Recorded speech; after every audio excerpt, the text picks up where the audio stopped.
This is the World Report of the Church of Jesus Christ of Latter-day Saints, April 2019. Straight ahead, the dedication of the Rome, Italy Temple brings many of the faithful to witness what has become hallowed ground. And for the first time in an era, every member of the 12 and the First Presidency gather as one. Now, the long-anticipated day in Rome arrives and brings Latter-day Saints in Italy to a place of worship and wonder. Rome, Italy, the historic city at the center of Christianity for many centuries, now has another worship center, a temple of the Church of Jesus Christ of Latter-day Saints. Nice of you to come. In 3 dedicatory sessions, Church President Russell M. Nelson dedicated the temple, Italy's first. The first session began with the symbolic public cornerstone ceremony, signifying the temple's completion. Now we will proceed to finish the work of the temple. In offering a dedicatory prayer, President Nelson reflected on Rome as a great city standing since biblical times and acknowledged the ministry of early apostles Peter and Paul, who witnessed here of Christ. He prayed that their testimony of Jesus Christ may continue to bless this land. All members of the First Presidency and Quorum of the 12 Apostles are participating in various dedicatory sessions. For President Nelson to invite us all to be here was such a lifetime thrill. I was astonished and happy, as you can imagine, to be part of this historic and marvelous event. We're back with the living prophet, with living apostles who have the same call as in tradition to proclaim the gospel to all the world. And we're here with the prophet to do just that in our modern times. It was a day of rejoicing for Latter-day Saints, many who came from great distances to be part of the special day. Avere un tempio a Roma è praticamente come avvicinarsi ancora di più al Signore. Il Tempio è la fonte della pace, il luogo dove non solo troviamo risposte, ma anche sentiamo il Signore ancora più vicino. The temple will serve more than 23,000 Latter-day Saints in Italy and nearby countries. With the temple dedicated, those who worship will now enjoy the blessings of the faith's most sacred ceremonies. Mi sento benedetta perché è come incontrare Gesù Cristo.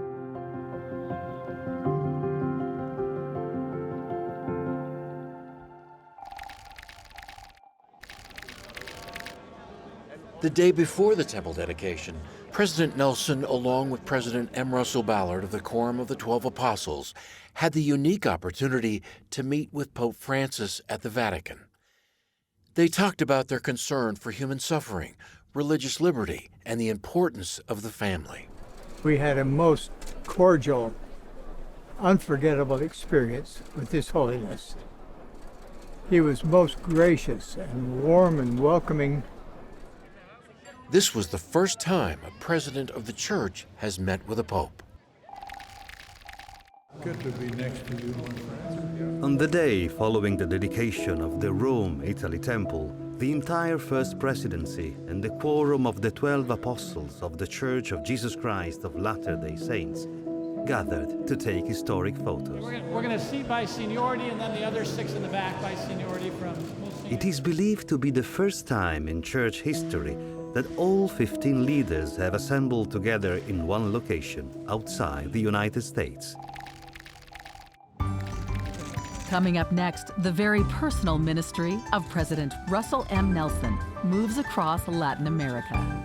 And later in our World Report, a walk through the historic Rome, Italy Temple. Russell M. Nelson, the 94-year-old prophet and president of the Church of Jesus Christ of Latter-day Saints, has been continuing his extensive travels around the world, ministering to members and friends of the faith. President Nelson, accompanied by his wife Wendy and Elder Gary Stevenson of the Quorum of the 12 Apostles and his wife Lisa, reached out to the people of South America during a 9-day visit to 5 countries this past October. President Nelson's first stop was in Lima, Peru. At a devotional, he spoke to more than 6,000 people, where he surprised and delighted the audience. Con su permiso, quisiera hablar en español.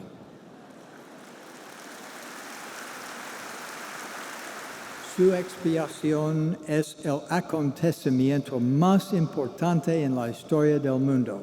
While in Peru, President Nelson also met with the president of Peru, Martín Vizcarra, and visited a possible site of a future temple in Lima. Continuing his journey, President Nelson traveled south to El Alto, Bolivia, the major city built at the highest elevation in the world. It is a spiritually elevating experience to be with you. It is you, the saints of Bolivia, not the elevation, that take our breath away. Do we have any primary children in the congregation? If so, I would like you to stand. There's the future of the church in Bolivia. After visiting Bolivia, the Nelsons and Stevensons traveled to Paraguay, where they met with nearly 3,500 Latter-day Saints at the CONMEBOL Convention Center in Asunción. We come to this earth with a life to live, with so much to learn, but we need help, don't we? On the fourth stop of his South American tour, President Nelson visited and ministered to the Saints of Uruguay. While there, he had the unique opportunity to spend time with the Rizos, a fourth-generation Latter-day Saint family. Estamos felices de tener esta oportunidad de verlos como una persona muy amorosa con los niños y todo el amor que él transmite, que realmente es el amor del Salvador. In the evening, over 4,000 people gathered to hear President Nelson's inspired counsel. Hundreds and hundreds of faithful Latter-day Saints transformed this tent into a chapel. For his final stop, President Nelson arrived in Chile for the much-anticipated dedication of the Concepción Chile Temple, the second temple in Chile, held on October 28th. The proceedings of the first session, which included the cornerstone ceremony, were broadcast to meeting houses throughout the country. This represents the importance of the cornerstone of the church, and that is the Lord Jesus Christ. During his visit, President Nelson and other church leaders attended a luncheon, where they met with local government leaders and dignitaries such as Governor Jorge Ulloa Guillón. Bienvenido siempre a Chile. Gracias. Muy bienvenido. Gracias. Y muchas gracias por esto. Muchas gracias. Gracias. Le hace bien a Chile.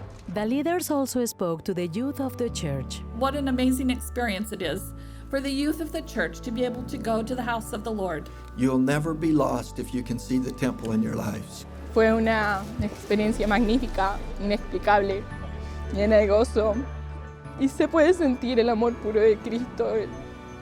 With the temple dedication complete, President Nelson returned to the United States, having left an indelible impression on the people of South America. President Nelson's ministry didn't stop after South America. In November, along with Elder David A. Bednar and his wife Susan, President Nelson traveled to San Antonio, Texas, for a special devotional at the Alamo Dome. Everyone lives with challenges. And if we truly understand who we are and why we are here, we can face the future with faith in God and His eternal plan of happiness. In February, President Nelson's ministry took him to Glendale, Arizona, with Dallin H. Oaks, the first counselor in the First Presidency, and his wife, Kristin. There they met with more than 60,000 Latter-day Saints at State Farm Stadium. Nice to meet you, Governor. Before the devotional, President Nelson met with Arizona Governor Doug Ducey and other prominent leaders in the state. Wasn't what I expected. It was much better. He is a compassionate, learned, adventurous man.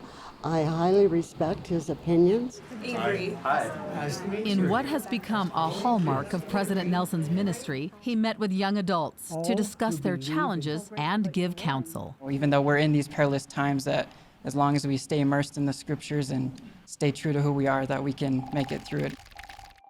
Well, it's amazing that how many people come out. Straight ahead, in a season of unprecedented back-to-back wildfires, the people of California band together to help in response to those who are suffering. Right down there, there's 2-cycle oil and bar and chain oil right there.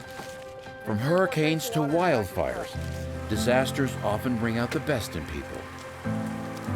In early October, Hurricane Michael made landfall on the Florida Panhandle, bringing winds of over 155 miles per hour and destruction to match. We didn't know what we were going to do. We didn't. True to their purpose, the iconic yellow shirts of Helping Hands from the Church of Jesus Christ of Latter-day Saints came from all over the region, determined to meet the devastation head-on. 70-year-old Shirley Daniels' home and yard were badly damaged in the hurricane. Then on Saturday morning, people from a church she didn't even know showed up to help. You're just angels as far as I'm concerned. A gift from God. That's all I. Sorry. It's so wonderful to see that whole room full of yellow shirts. President Dallin H. Oaks of the First Presidency led a special delegation of church leaders to visit the area and meet those who are now recovering. The stability, the faith, and the rock-solid, we are here to stay attitude, it's a remarkable testimony of their faith in and commitment to the Lord Jesus Christ. That commitment was evident only 1 month later in California. The Camp Fire, the deadliest fire in California history, brought the picturesque mountain town of Paradise to this. I think we thought we were going to die. I remember thinking, I'm not sure if I'm ready to die like this. When the flames overtook her hometown, Bryn Chatfield and her husband fled down the mountain. As they drove, Bryn could only pray. It's made me realize how many people use prayer in their lives and how important prayer is. In the aftermath, many have offered prayers, and just as many have jumped into action. Members of the Gridley California Stake joined the community to put these food boxes together. The supplies will be distributed to victims of the fire. Here, if you want to put them in, I can just stick them in. Well, it's amazing that how many people come out and are willing to give and to serve. In January, President Russell M. Nelson arrived in Chico, California, with a message of optimism. I know the Lord has been guiding you in your efforts to recover and move forward in faith. Fire came this direction. Rob is the bishop of his local Latter-day Saint congregation. Since the fire, he's had to help his family and his fellow members get back on their feet. Here he is with his wife and his children, and there's no home left. And yet they're serving other people. Recovery for this community will be a long road, but it's one people here are committed to travel together. With the Lord as our exemplar and redeemer, whatever adversities or tragedies may come our way, each of us will be able to say, "It is well with my soul."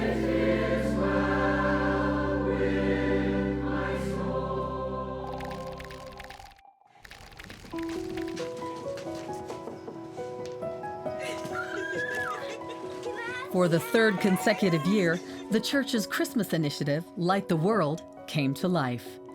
In addition to releasing a series of videos encouraging people to serve, the church raised $2.3 million through giving machines, large red vending machines placed in the United States, the United Kingdom, and the Philippines. These machines made it possible for people to buy items for those in need, such as food, clean water, and medical supplies.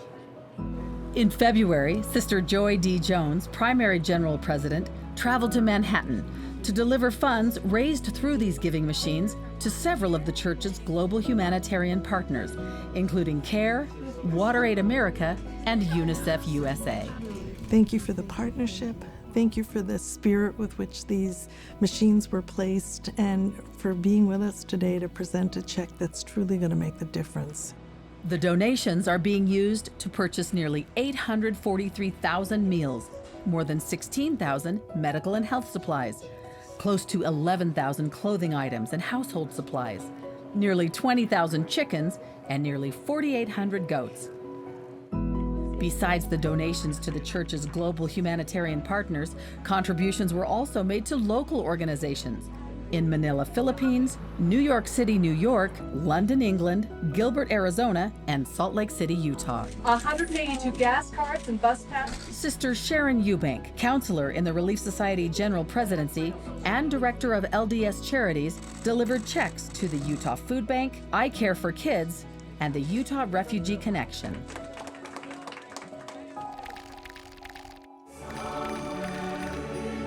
In December, the Tabernacle Choir's annual Christmas concert was a shimmering display of so many of the traditions that audiences have grown to love. This year's guest artist, Kristin Chenoweth, brought her award-winning talent to the concert's tradition of pageantry, dance numbers, and timeless storytelling. This is the gift of the Christ child. In all, some 600 performers took to the stage to thrill more than 60,000 people during the live performances.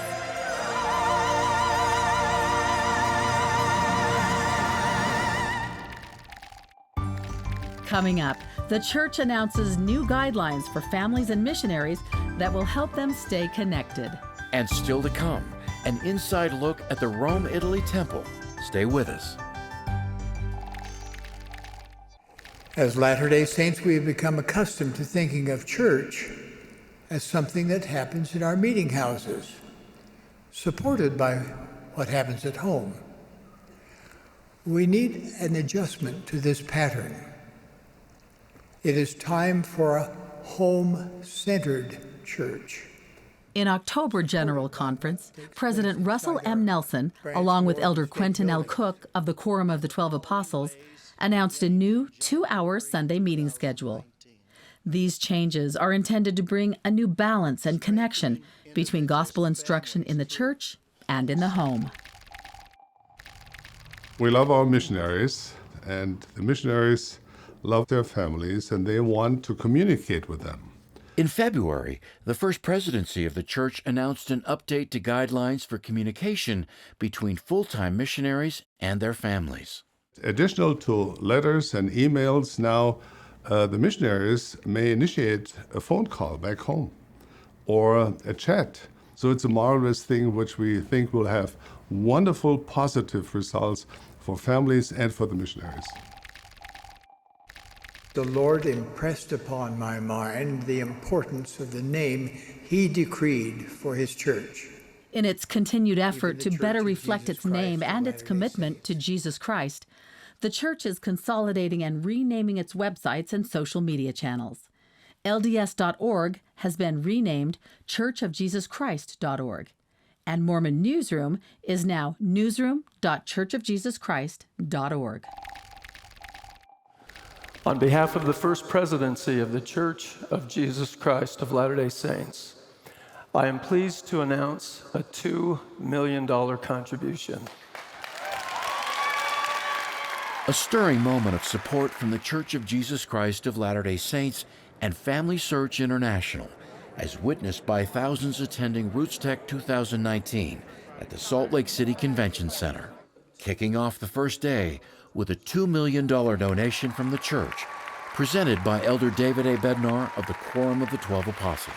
Michael, we pray that through this donation and the continuing partnership between the church and the International African American Museum, millions and millions of God's children will be blessed with an increased sense of connection, belonging, and purpose. The funds will support the creation of a Center for Family History within the International African American Museum in Charleston, South Carolina. When completed, the museum will house 40,000 square feet of artifact displays, educational attractions, and an ever-expanding genealogical database that visitors can access within the museum's Center for Family History.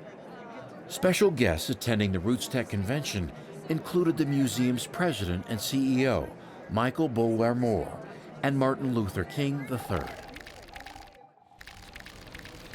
Relief Society General President Jean B. Bingham and Young Women General President Bonnie H. Corden traveled to West Africa with their husbands in early March. During the 11-day trip, the leaders visited Ghana, Nigeria, and Cote d'Ivoire, or Ivory Coast. Yes. First on the agenda, meeting the First Lady of Ghana to discuss the church's programs for women and youth and its humanitarian efforts. You could feel her genuine caring for the people. She has done so much that have blessed her citizens, the women, the children, and I felt such an affinity with her. I felt like we were just grandmothers that could sit down and talk about our children and grandchildren and about the challenges of the world. While in Accra, they also ministered to several members in their homes. You are wonderful. The purpose of our visit is to meet the saints, to do some instructing for the sisters, to hear their challenges, to feel their hearts, and to let them know that we love them. At the meeting house, Sister Bingham participated in a pilot gospel literacy program that teaches women how to read while teaching them about the gospel of Jesus Christ. We have an opportunity to instruct, to love, and be with the sisters and to see life through their eyes. We're hoping that we can understand more about life in Africa and some of the great things that they get to celebrate and some of their challenges and the things that keep them up at night. I love you. Thank you. Thank you. And continue in all the good ways that you are doing.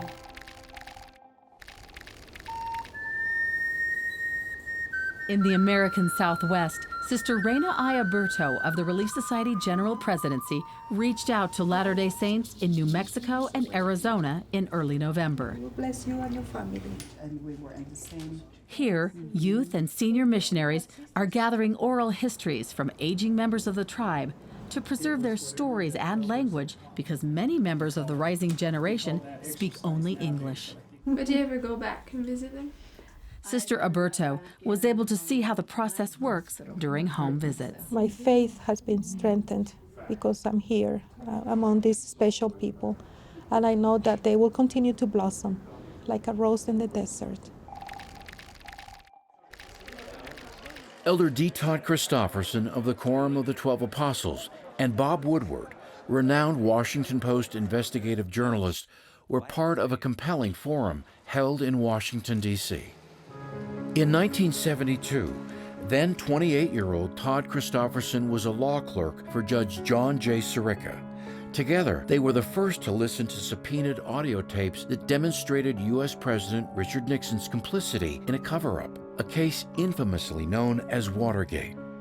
At the center of the effort to discover the truth were Washington Post journalists Bob Woodward and Carl Bernstein. The uncovering of information ultimately led to Nixon's resignation.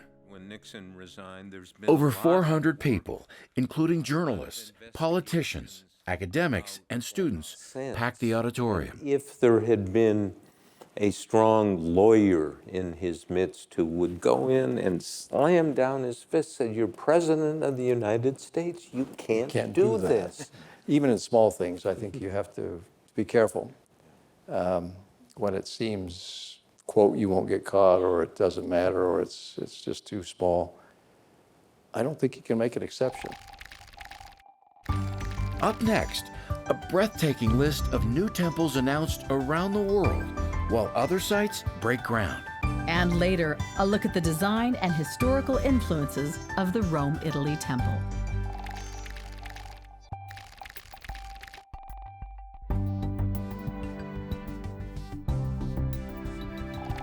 Today we are pleased to announce plans to construct 12 more temples. We begin with President Nelson's announcement about temples in the Western Hemisphere and head south to Latin America to what will be the Mendoza, Argentina temple. This temple will be the fourth in Argentina, a country where nearly 500,000 Latter-day Saints reside. Next, we move north to Brazil to what will be the Salvador, Brazil temple. There are 6 operating temples in this country, with 2 more under construction and 3 others announced but not yet begun. Moving to Mesoamerica, we come to what will be Mexico's 14th temple, the Puebla, Mexico temple. There are nearly 1.5 million Latter-day Saints living in Mexico. Our next stop is Yuba City, California. The Yuba City, California temple will be the 8th temple in California. Crossing the United States to the Caribbean, the San Juan, Puerto Rico Temple will be the first temple in Puerto Rico where more than 23,000 Latter-day Saints live. Ground will be broken on Saturday, May 4th.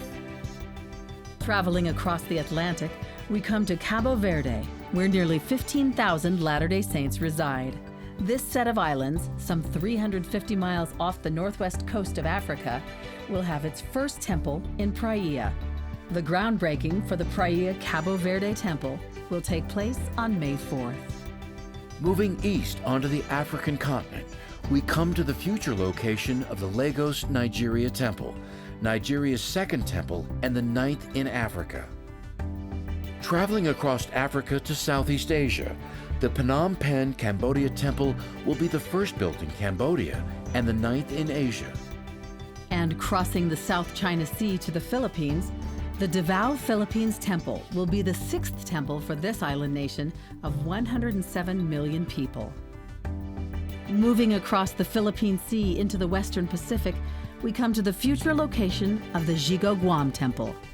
This will be the first temple in Guam. Ground for this temple will be broken on May 4th. Moving south across the Coral Sea, we come to what will be the Auckland, New Zealand Temple. This will be the second temple in New Zealand, following the Hamilton, New Zealand Temple, which is closed for renovations. And back to North America, we come to southern Utah, the future location of the Washington County, Utah Temple. This will be Utah's 20th temple. This completes our list of 12 new temples, but there are many more important dedications and updates of temples around the globe. In Latin America, the Barranquilla, Colombia Temple became the 161st operating temple of the church after its dedication December 9, 2018. It was formally dedicated by President Dallin H. Oaks, first counselor in the first presidency. Brothers and sisters, we are pleased to welcome you to the site of the temple.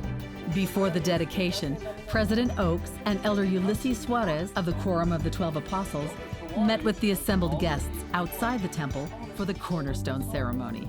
The sealing of the cornerstone is an important symbolic conclusion of the temple.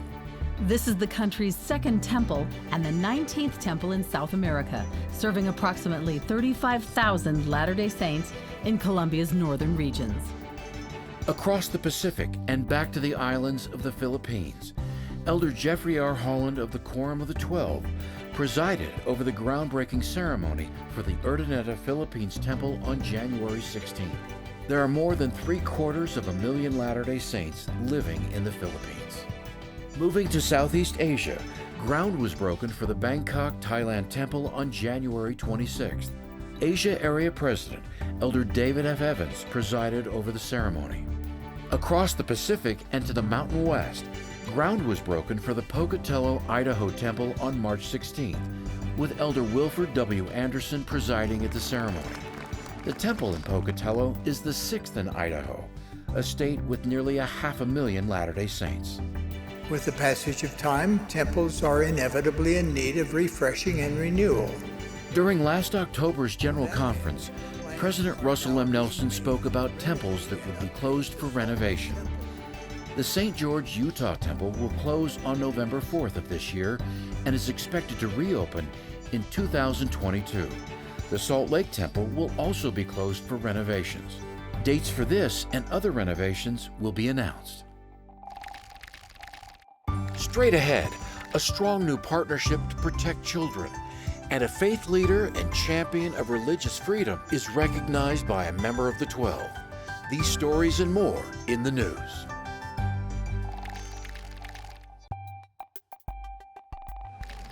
Elder D. Todd Christofferson of the Quorum of the 12 traveled to Buenos Aires, Argentina in late September, representing the church and its humanitarian outreach at the G20 Interfaith Forum. Jesus taught that we must care for the poor and the needy. We believe that this is one of our fundamental obligations, fundamental moral obligations as a people and as a church. Last September, church leaders had the special opportunity of meeting with the Prime Minister of New Zealand and presenting her with a 2-volume record of her family history. the Right Honorable Jacinda Ardern greeted Elder O. Vincent Halleck, President of the Pacific Area, and Elder Ian S. Ardern of the Area Presidency, who is also the Prime Minister's uncle. Having become Prime Minister at age 37, Jacinda Ardern is the world's youngest female head of government. As faith leaders, we hold a trusted position in the lives of families and therefore have a great responsibility for their safety and well-being. In October, Sister Joy D. Jones, Primary General President, joined with other Utah community and faith leaders to call on people to unite in protecting children from child abuse. As we combine our efforts, I believe that we'll see great things happen. In December, the New York Latter-day Saint Professional Association held its annual banquet at the historic Riverside Church in Manhattan. Elder Quentin L. Cook of the Quorum of the 12 Apostles was the keynote speaker, addressing an audience representing numerous denominations and paying tribute to Rabbi Joseph Potasnik, a prominent Jewish leader in New York City. So we come here tonight, different backgrounds and beliefs, but may we continue to bring light and love to one another. For more than 30 years, Rabbi Potasnik has reached out to the interfaith community while airing his radio program, Religion on the Line. During the Silicon Slopes Tech Summit held in late January, the call went out on the church-sponsored JustServe.org website for summit participants and people from the community to help provide meals to hungry children in the United States. We have a goal to produce 1 million meals at the end of this project. By partnering with Feeding Children Everywhere and Brainstorm Incorporated, as well as Just Serve, over 5,000 volunteers were able to help provide meals for those in need. Up next, it's much more than a glimpse inside. When we come back, you'll get a sustained view into the purpose and promise of the Rome, Italy Temple.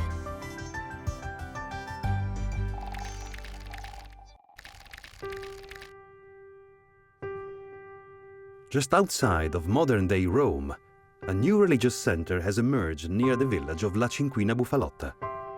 In homage to the cultured city for which it's named, the 40,000 square foot Rome, Italy Temple of the Church of Jesus Christ of Latter-day Saints takes design cues from ancient Rome, enduring influences that have impacted the world in architecture and art for 2,000 years. It is beautiful. The craftsmanship is expert and perfect. This had to be one that when you walked onto this side, every person should feel like they were on an Italian site. They would recognize it because of the materials, because of the design, and because of the surrounding. In 1997, the church purchased an available 15-acre farm. When the church bought the land, nobody, of course, knew exactly what was going to happen here. But members started calling this piece of property the future temple site. During the church's October General Conference in 2008, President Thomas S. Monson announced plans for a temple in Rome. 2 years later, he broke ground on the project. It was a great day for me, for my family, and for all the saints in Italy. Now, Italian members celebrate another historic day, the completion of their much-anticipated temple. I have strong feelings because finally we have a temple very close to us here in Italy. Now my children will have more opportunities to go to the temple than I had when I was younger, because I'm from Sicily, so I could go to the temple just once a year. It's really a great opportunity and blessing for all the saints here in Italy to go back to our Heavenly Father house. The sacred structure's curved Biancosardo granite-clad walls are inspired by the oval design from the Baroque era that incorporates an impressive array of stained glass windows inspired by the olive tree. The Church of San Carlin in Quatrefontaine, I immediately thought could be inspiration for the temple. And that started this very early concept of a curved temple, both on the exterior as well as on the interior. The finest materials can be seen throughout the Rome, Italy temple. From the stone flooring, quarried in northern Tuscany, and marble from Spain, to the sapele, pearl and cherrywood millwork, and glass fixtures from Venice, all created and installed by top artisans and craftsmen. The temple is an expression of our love and devotion to the Savior, the Lord Jesus Christ. Nothing is too good for the Lord. Those materials, highlighted in the temple's remarkable grand lobby staircase, a true engineering feat. It's connected just at the top and the bottom, so it's essentially a free-floating staircase, and of course an elliptical shape. The oval design, reminiscent of Michelangelo's masterpiece, Piazza del Campidoglio. It's something to behold. The piazza's intricate elliptic pattern carries over into the flooring, ceiling, and staircase that surrounds a one-of-a-kind hand-blown glass chandelier which incorporates the Venetian leaf pattern. Paintings hang in all areas of the temple, reminding temple guests of Jesus Christ and his teachings to follow him. This work of art in the baptistry depicts the Savior's baptism. The baptistry's purpose is in keeping with the Savior's example to enter the waters of baptism and his commandment that all must be baptized. Here, temple patrons can act on behalf of those who did not have the chance to be baptized in this life. Inlaid stone wraps around an oval font, adorned with Roman-style acanthus leaves, held up by 12 oxen representing the 12 tribes of Israel. More superb artwork decorates the instruction room, where devout members learn about God's love, creation, and purpose of life. The mural reveals a magnificent setting depicting Italy's landscape, from countryside to seascape. Crystalline sconces and hand-painted chairs enhance the Baroque-era feel of the bridal room. And in the ceiling rooms, families are joined together forever, demonstrated by the mirror's seemingly endless reflection that symbolizes eternity. The celestial room epitomizes the progression of reaching heaven itself. An exquisite handmade crystal chandelier serves as the centerpiece of the room, accented by elegant handmade furnishings from Italian artisans down to the most intricate detail.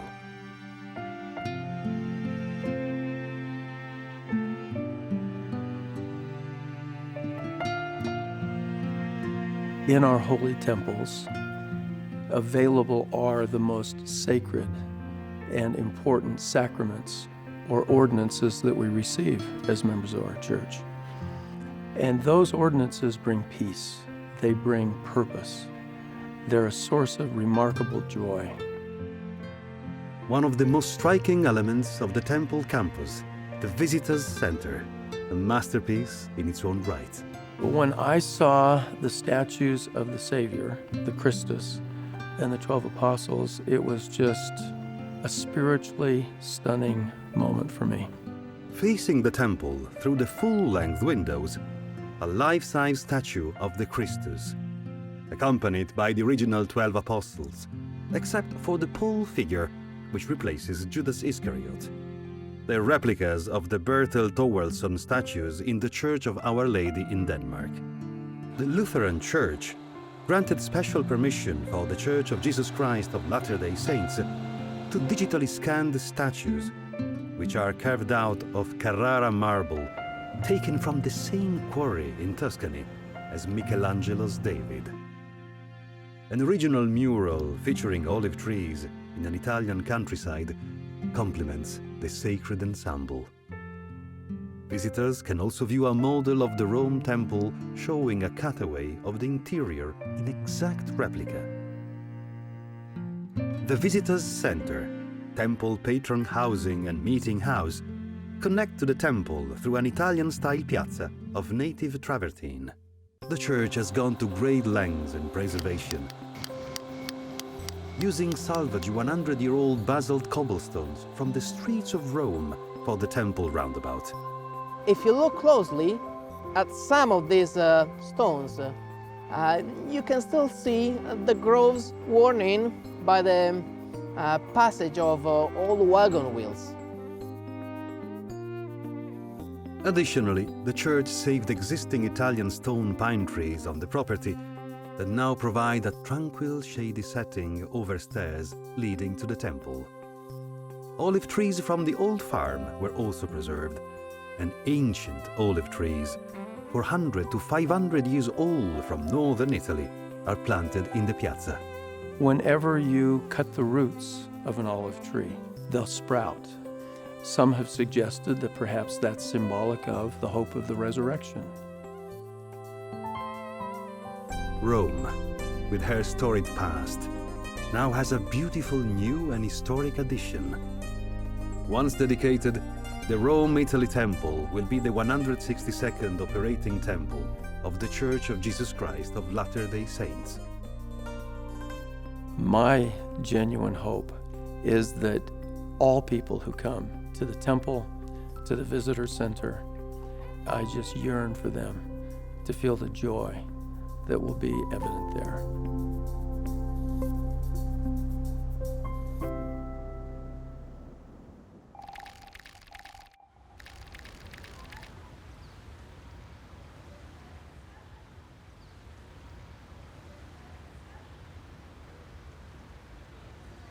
We offer our testimony of the reality of Christ's matchless life and the infinite virtue of his great atoning sacrifice.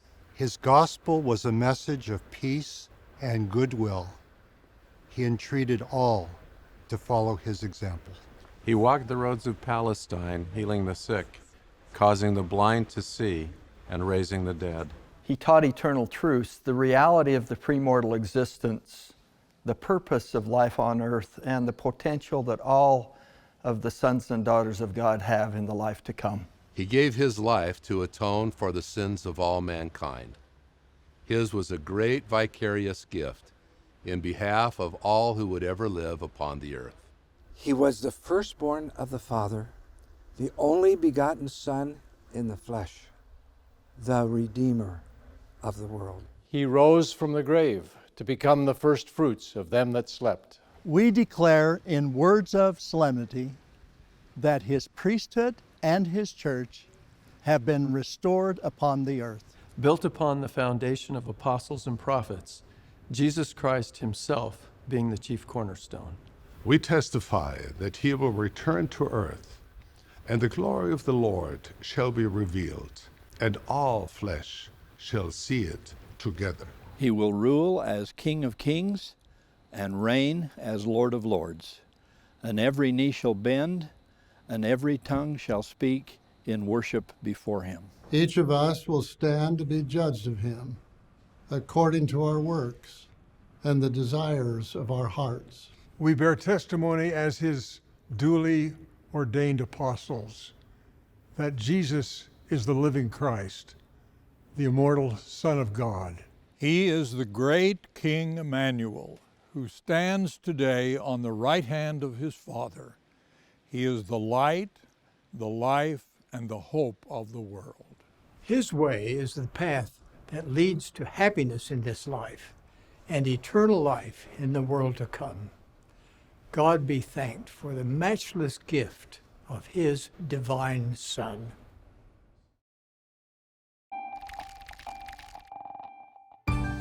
This has been the World Report for April 2019.